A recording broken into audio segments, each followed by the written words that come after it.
tonight's edition of Northern California Journal, we'll go to Stockton, where the folks at the San Joaquin County Historical Museum are having springtime on the farm. It's a time when the whole family can come out and enjoy the great activities that depict early California farm life.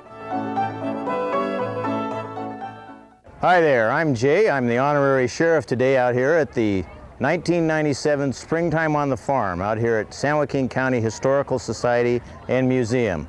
We've got a lot of things going on today. We've got demonstrations of old-time crafts, old-time activities. We've got a tractor parade coming up shortly. We've got sheep shearing, blacksmithing. We've got an old school over there giving us demonstrations of how lessons were given in the old days. So we're going to show you around right now, and I hope you're going to enjoy it. Nice way.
That's the way, boys. Okay.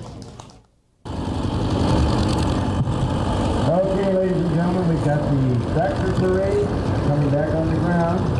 Come on up here and see the old equipment running. Got the old tractors driving around, the old tractors and trucks.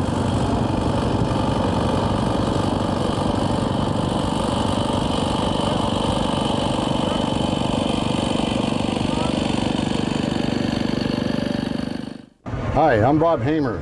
I'm driving a 1917 Model T truck that was used by Hickenbottom Brothers up until, I believe, right after World War II, when they put it away and restored it, and then they gave it to the museum. We've had to do some work on it.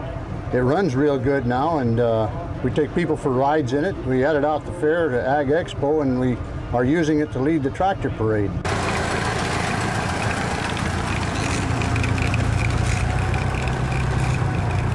The one on the right is the brake, just like a conventional car.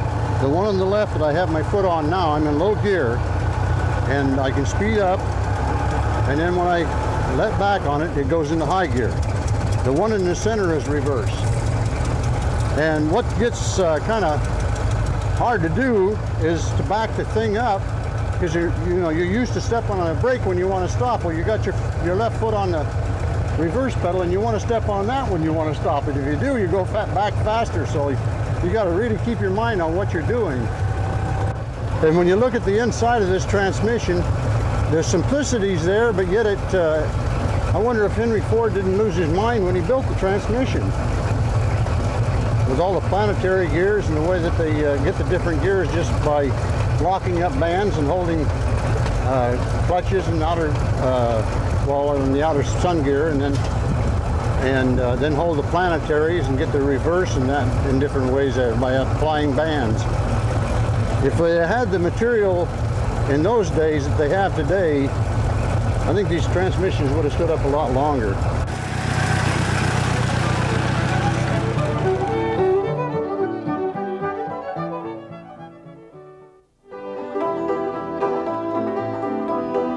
As we all know, agriculture is always dependent on some form of equipment to plant and to harvest, whether it was by horse or mule-drawn plows or equipment or tractors. I ought to know because here I am as a little boy on my folks' farm. I spend many a day following along behind the tractor, dreaming of the day that I'd drive one just like it. And tractors make up a tremendous part of the history of California agriculture. And here at the San Joaquin County Historical Museum, they have one of the largest and most complete collections collections of tractors I've ever seen. And here to tell us all about this great collection is Jim Beardsley. Take her away, Jim. Hi, I'm Jim Beardsley, one of the tractor volunteers here at San Joaquin County Museum. And we're looking right now at a Samson Civ Grip tractor. This tractor was made in Stockton about 1918, 19, somewhere along in there. It's a Civ Grip tractor. The reason for that is it's got holes in the wheels, and presumably that gave the tractor better grab to go through the soil. Notice it has an arrow on the front, and that's to tell which way the front wheels turn, because the driver's sitting way back there where that steering wheel is, kind of a long ways away. And this tractor was made in Stockton, and that's why it's important to us in terms of a restoration project. Around 1918, this is when it first came out. Okay, here's another example from the Samson Company. That's a 15 horsepower horizontal engine built by the Samson Iron Works, which started around 1900 in Stockton. And then this is horizontal obviously because the piston goes back and forth this way. And then if we step down a little bit farther, here's one that's a vertical engine. And this I think was only 2 horsepower. Again, it's a Samson, and it was a product of Stockton, along with the Samson pumps, the centrifugal pumps. Back in the old days when they started to irrigate, the Samson Company built engines, and then they built the pumps, and then they built the engines to go along to drive the pumps. Okay, the idea behind this, do you notice how high it is off the ground? Okay, this is a high clearance 10, and if you look down under there, and we've exaggerated because it's sitting up on blocks, but it has about 22 inches of clearance under the bottom of the tractor in the ground. The idea being it would be used like in asparagus crops or maybe rose gardening or anything where the crop is high. Very, very uncommon. And probably, I don't know how many were made, but very few total tractors. One thing is, you're looking at the tracks, you'll notice there's 2x4s on there. The only reason for that is because the track grousers themselves are narrow, the steel part, but the farmer wanted to widen them out, so he gained about 3 inches by adding the 2x4s onto each track, and that keeps him from sinking in the peat soil west of Stockton, where this tractor came from. Next door, we have a Caterpillar 10 that's a wide gauge. You'll notice that the track is separated from the body of the tractor. He's better because it stabilizes on the ground, like if you're on hilly land. Again, this is a rare tractor compared to the standard tread, which I don't know, was 40 inches apart or something like that. So what we're trying to do is to have examples. We have 45 Caterpillars in this collection.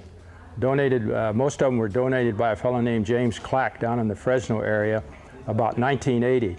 Our attempt is to restore and capture the history that went along with this fantastic Holt Manufacturing Company, and which combined with the Best Company and formed the Caterpillar Company in 1925. And most people know about Caterpillars today, so we're trying to hang on to the gasoline engine models and restore those with our group of some 15, 20 guys out here every Monday working on restoration work. If any of you folks that are local or from anywhere as far as that goes have an interest, all you have to do is show up on a Monday and bring a pair of coveralls and we'll put you to work. I'd like for us to swing around and take a shot outside and show you how much work there is left to do. This is an interesting piece of farmer build equipment because it's a Durant automobile chassis, but it has a Buick engine in it. And what the farmer did, he took 2 mowers and put a wheel on each side with the gear to drive it, cut the rear axle, shortened it so the pinion gears could be attached to that, got a seat to ride on, and this was a power-driven mower, probably back with the age of the car, my guess is in the early 30s probably it was built. And we were lucky enough to get it. It had been stored in a barn, and we're gonna restore it to the extent of making it back like it might have been 50 years ago. You get the history on that, who made it, where it come from? I don't know the guy. I didn't get this one. My partner got it. Yeah. But it had been stored in a barn for about 40 years. Unfortunately, we have to put it outside until we get another shed to, it should have been under cover, obviously. If I had my camera, it'd be in next issue of the Gas Magazine. Do you want me to, I'll take a picture and you take my picture? I'll take of it. If you got a good one, we'll send it to All right. Okay. gas engine. All right. Whether somebody made that or a company made it, but now I never seen nothing like No, it in it's my different. life. No, I haven't either. But I believe that's a real beginning of mechanization on the farm.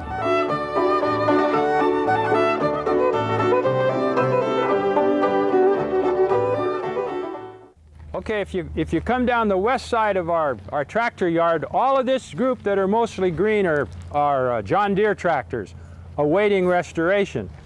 Then as we move farther down the aisle, you'll see old Farmalls back in the 30s, and clear on down McCormick Deering, which eventually was Farmall as time passed.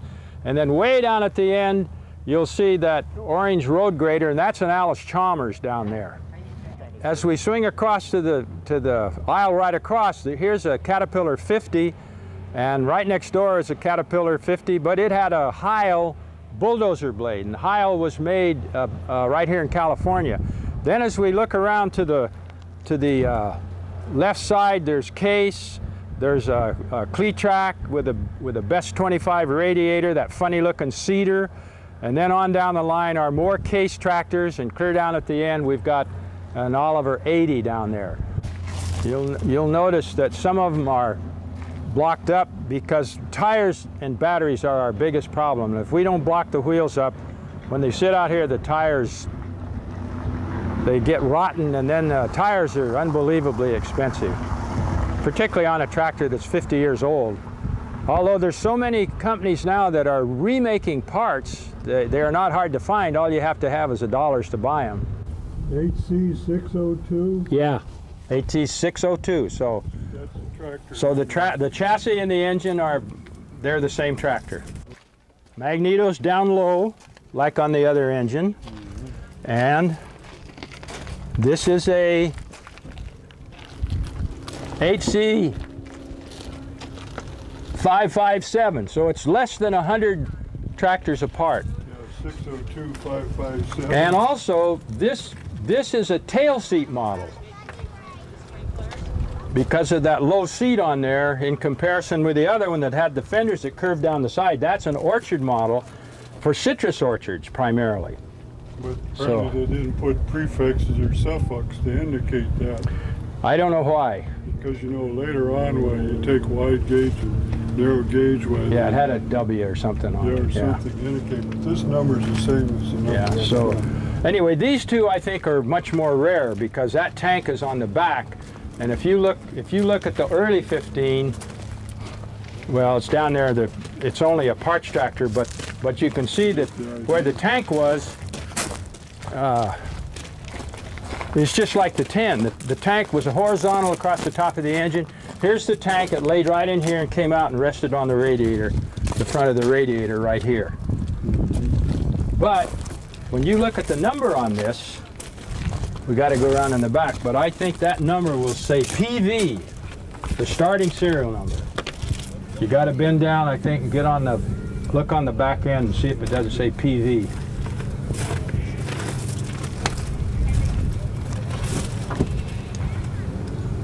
Well, obviously there's plenty to do, aren't there? PV 3876. Okay, so see PV. And then the other thing that pleased me about that Caterpillar 20, that serial number is L13. That means it was the 13th tractor that came out of the San Leandro plant right after the merger in 1925, because they built 2,000 in California, then they went to Peoria, and the rest of them are called PL. I guess P stands for Peoria, and there was 6,000 of them built back in Peoria.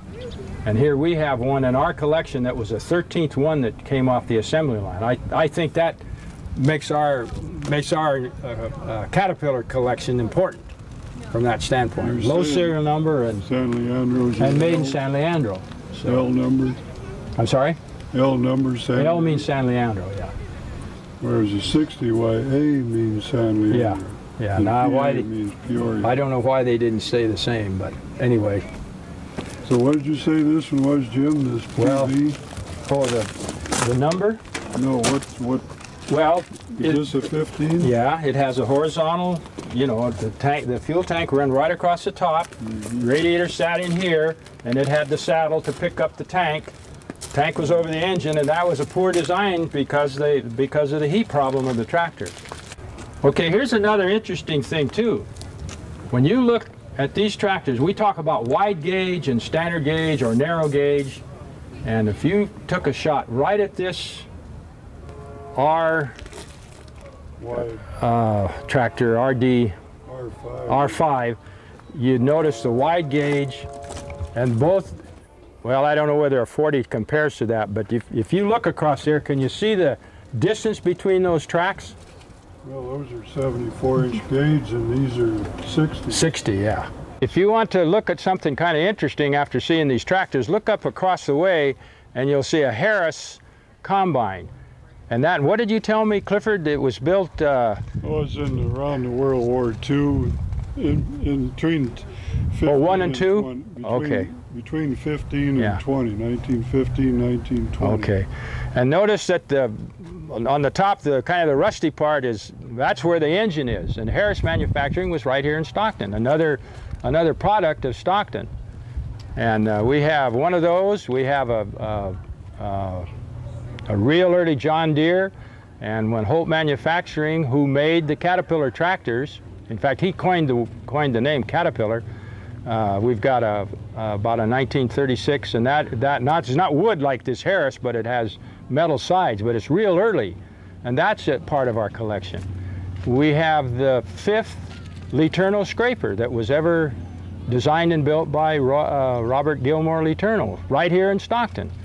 So the heritage that we have right at this museum, to me, is from a farm machinery point, is you know, really valuable, and something that I think our citizens should know about, and other people, obviously, that are interested in agriculture stuff, and we are. Further on that harvester, that's the second biggest one that Harris made. The biggest one is that is a 48-inch separator, 4 foot wide. The biggest one's 54.5. Okay. This has got a 36-inch cylinder, spiked 2-cylinder, and the big one's got 40-inch. They both have 24-foot headers, and that Harris engine is rated at 55 horsepower at somewhere around 500 RPM, I guess. And it's made by Harris Manufacturing just as well as a harvester. Yeah. The wood is selected by George Harrison personally, according to the research. He went up to the Oregon mills, and if you study the wood in the machine, why, it's like my dad calls it, #1 clear, straight grained, no knots. Best you can buy. Best you can buy. #1's if you clear. could buy it anymore. And then when you get studying wood, you know, a mechanic studying wood, well, then you find out the wood that survives is real close fibered. Yeah. You get the coarse fibered wood, why, put them in a Stockton gang plow or something like that, they're all shot in half the length of time. Yeah. So quality of wood is quite important. So if you knew wood, and he apparently knew wood because he was a foreman for Holt before he... Oh, he was with Holt, huh? I didn't know that. Yeah, he was a shop foreman or something, and left them in about 1900, 1901, you know, branch out on his own. Sure. That's what Biddick found out. Oh, in the article that he wrote for the museum history, yeah, okay. And so... That's good. Anyhow, and those got the narrow 18-inch wheels on them. Those 18-inch wheels, that's called an upland harvester.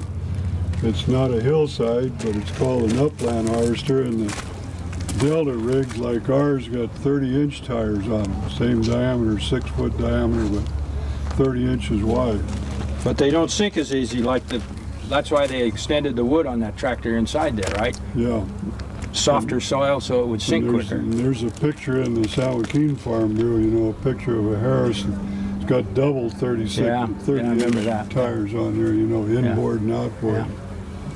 And the capacity of that 48-inch machine was 1,300 sacks a day. That's a long day. You start up about 7:30, 8 o'clock in the morning after you go all day.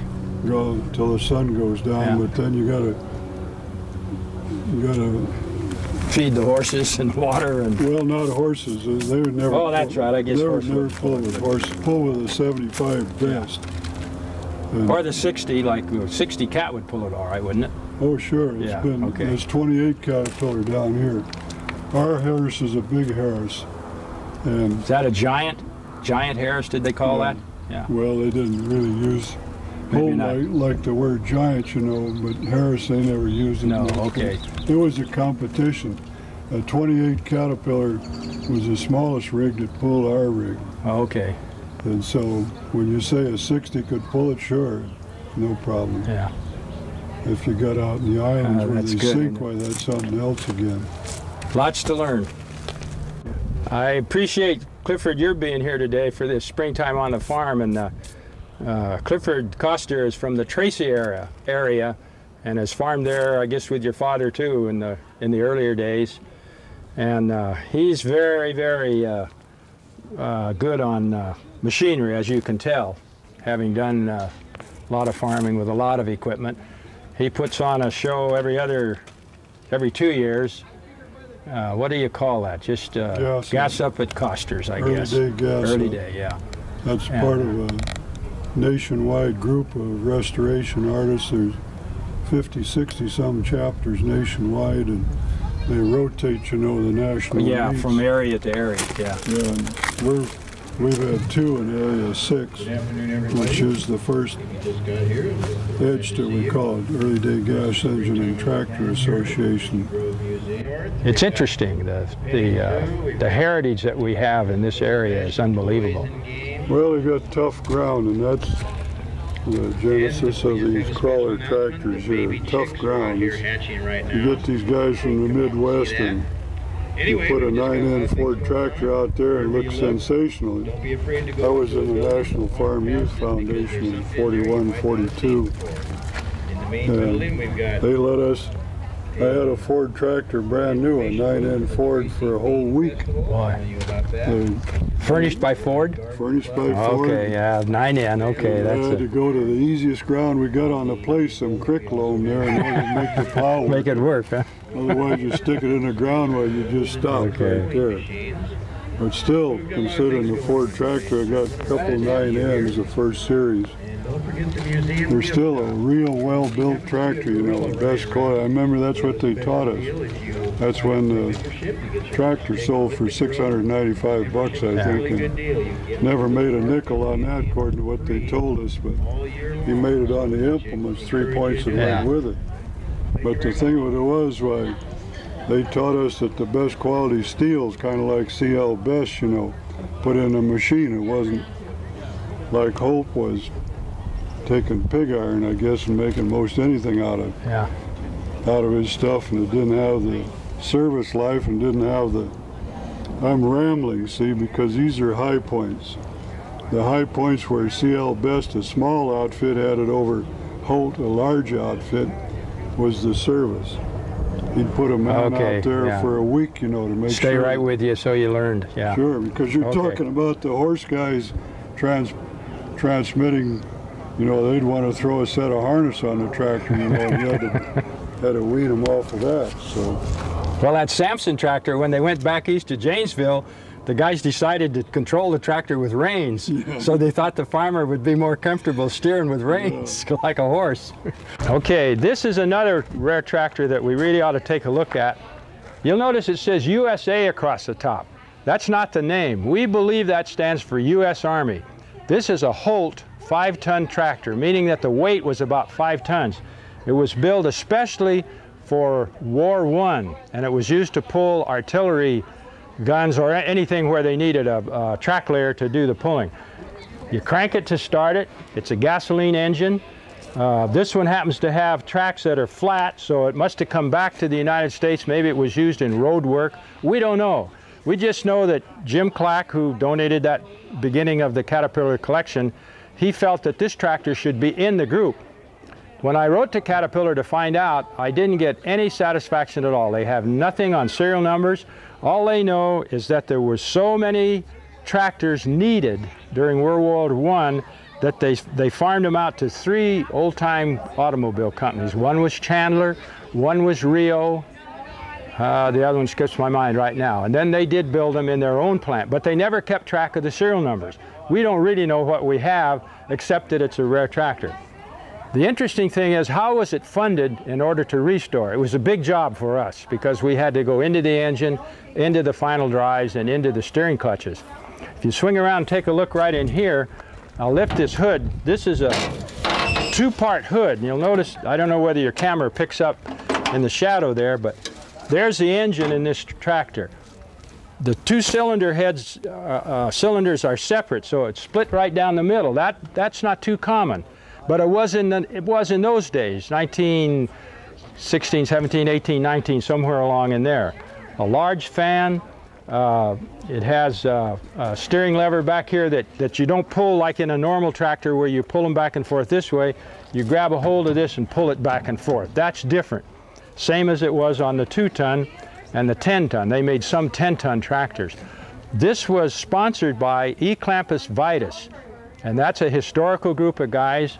And they came to us and they said, we want to restore a tractor. And I said, gee, that's fine. Which one? They said, we don't know. You tell us. So I said, I'm going to pick the 5-ton. After I found out how they were going to do it, they sold little diploma-like things, a certificate that said you have participated for $5 in the restoration of this Holt 5-ton at the San Joaquin County Museum. And the next time they came in, I thought, well, I wonder, what kind of money we might generate. They had $600 at the very first time, and then they followed up. So the upshot was we had about $1,000 to help on the overhaul of this, which was a big, big help for us in terms of the cost, because we had to go so much into the engine and into the back end of this tractor. So kind of interesting from our standpoint again. I wish I knew where it was made. Chandler made it, or Caterpillar, or the two other companies I never can remember. Rio Truck, I know they had a contract with them, but no way to tell now, because this tractor is probably 1917 to 97, that's 80 years right there. So it's an old piece of equipment.